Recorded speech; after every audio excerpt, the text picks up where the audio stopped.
পালন কৰিছে অসমৰ বিভিন্ন জিলাৰ লগতে এই সম্পৰ্কত আপোনালোকৰ কি দাবী উত্থাপন কৰি আচলতে এই প্ৰতিবাদ হৈছে জনাব?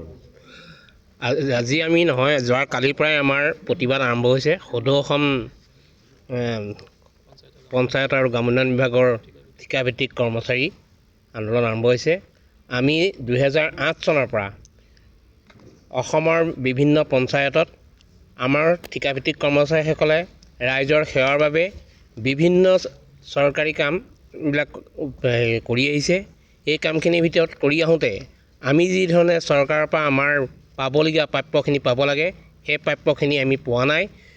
নিম্নতম আমি দৰমহাকেইটাৰে আমি পৰিয়াল চলাবলগীয়া হৈছে। সেয়েহে আমাৰ এই আন্দোলন আৰম্ভ হৈছে। আমি এই আন্দোলন চৰকাৰৰ বিৰুদ্ধে নহয়, এয়া আমাৰ নিজৰ পাবলগীয়া প্ৰাপ্যৰ বাবেহে আমি দাবী উত্থাপন কৰিছোঁ। আমাৰ মূল দাবী হ'ল আমাৰ চাকৰি 60 বছৰ নিশ্চিত কৰিব লাগে, যিহেতু আমাৰ এতিয়া কোনো নিশ্চয়তা নাই। গতিকে আমি সকলোৱে বিচাৰিছোঁ যে আমাৰ কৰ্মচাৰীসকলৰ চাকৰি বয়স 60 বছৰ নিশ্চিত কৰক।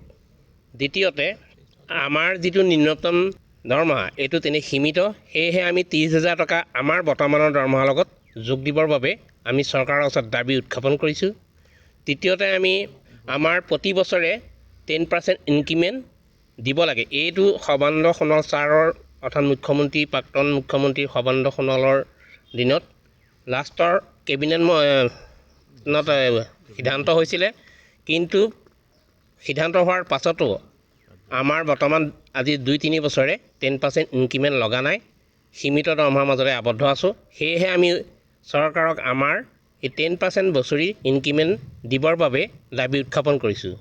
চতুৰ্থতে আহিলে আমাৰ HR পলিচি নীতি প্ৰণয়ন আৰু প্ৰয়োগৰ জৰিয়তে আমাৰ অধিকাৰ সুনিশ্চিত কৰা। আপোনালোকে জানে যে আমি সমাজত কাম কৰিবলৈ যাওঁতে আমাৰ চৰকাৰী আৱাসগৃহ হওক, ৰেচনৰ কাৰ্ডেই হওক, অৰুণোদয়েই হওক, যিখিনি পঞ্চায়তৰ উন্নয়নৰ কাম সেইখিনি আমি ৰাতিয়ে দিনে থাকিও কৰিব লাগে। তাৰোপৰি অসমৰ বিভিন্ন বিভাগ যেনে কৃষি বিভাগৰ বিভিন্ন কামত আমাক জড়িত কৰায়, পাব্লিক হেল্থৰ বিভিন্ন কামত আমাক জড়িত কৰায়। এনেধৰণে আমাক প্ৰতিটো কামতে জড়িতহে কৰাইছে, কিন্তু আমাক প্ৰাপ্যখিনি দিয়া নাই। সেয়েহে মই বৰ্তমানৰ মাননীয় মুখ্যমন্ত্ৰী মহোদয়ক দাবী উত্থাপন কৰিছোঁ যে তেখেতে আমাৰ এই পৰিয়ালকেইটাৰ মুখলৈ চাই আমি যি দাবী কৰিছোঁ এই দাবীসমূহ বিবেচনা কৰি আমাক অতি সোনকালে আমাৰ দাবী মানি লয় যেন, এই চৰকাৰৰ ওচৰত আমাৰ অনুৰোধ।